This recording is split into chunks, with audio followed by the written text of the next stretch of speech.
Even cavemen couldn't resist oversharing their stories. In the Stone Age, survival was a full-time occupation. Every sunrise meant new dangers, new hunts, and new squabbles over firewood or who stole the last roasted root. Yet in one particular tribe, survival was not enough. They yearned for something greater: attention. The tribe's young and restless had discovered that life was more fun if it was documented, exaggerated, and shared. Unfortunately, no one had invented the internet, or paper, or even the concept of a sentence that wasn't scratched on something solid. But what they did have was bark. At first, bark was simply for kindling, bowls, or awkward loincloth repairs. But then one hunter, eager to brag about his perfectly symmetrical mammoth tusk, carved the entire scene onto a slab of birch bark. He posed proudly with stick figure muscles, an oversized mammoth that looked suspiciously impressed, and a radiant sun with far too many rays. He hung it outside his hut. Passers-by stopped, chuckled, pointed, and occasionally scowled with envy. Thus, the very first story was born. Soon, the idea spread. Everyone wanted to carve their lives into bark panels and hang them up for others to see. Hunters documented exaggerated victories. Gatherers showcased baskets of berries they didn't even pick themselves.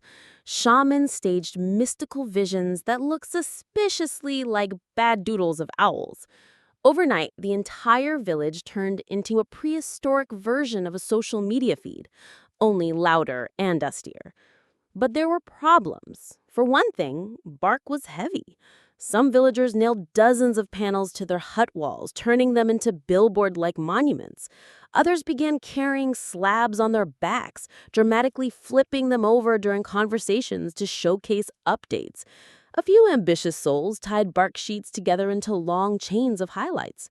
Entire trees were stripped bare in the name of content. The forest itself groaned at this early influencer plague. Then came the competitive streak. Who could carve the funniest story? Who could exaggerate the most? One man documented a fishing trip where the fish were drawn larger than his hut. Another carved a story about inventing fire, even though everyone knew he was the one who once tried to roast meat on cold stones for 3 days. Rivalries erupted. People began sneaking at night to chip away at others' carvings, editing them into embarrassing versions. A mammoth tusk trophy was transformed into a badly drawn mushroom. A basket of berries was altered into a basket of dung. The first bark bullying was officially recorded. The tribal elders were horrified. Once, disputes were about food and territory. Now they were about whose bark story got more attention from neighbors. People stopped helping with hunts, too busy perfecting the angle of their carved muscles. Fires burned out because nobody bothered to keep them alive while etching captions.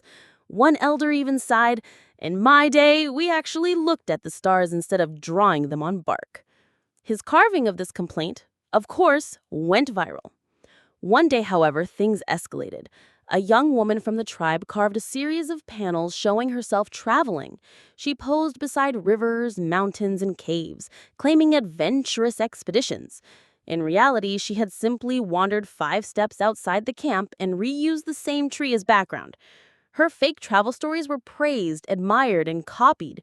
Soon, half the tribe pretended to be nomadic influencers, carving exotic adventures that in truth were just sketches of the same mammoth herd everyone saw daily.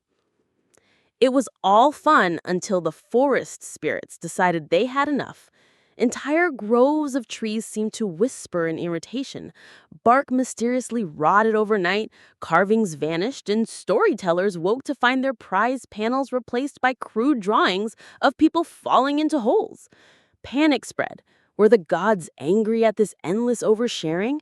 Shamans frantically carved apologies into bark, but those too vanished by morning. Finally, one shaman had a vision.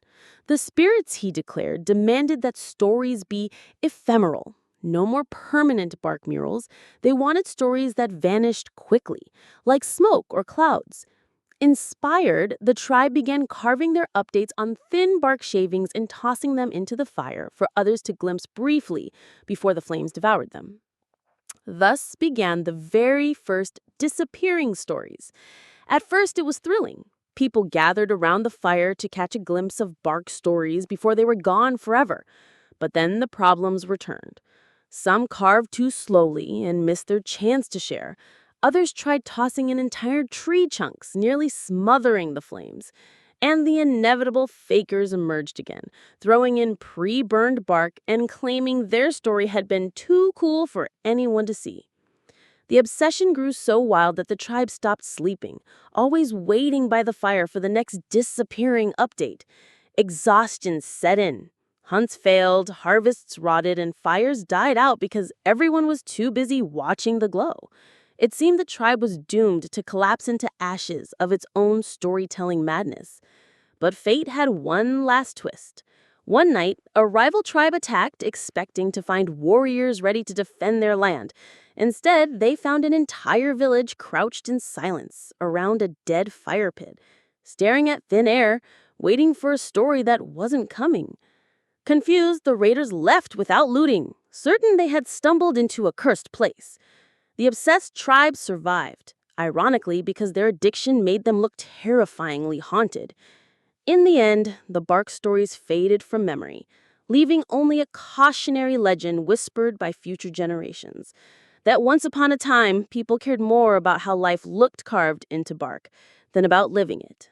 And somewhere, deep in the forest, the trees still laugh whenever someone gets the urge to overshare.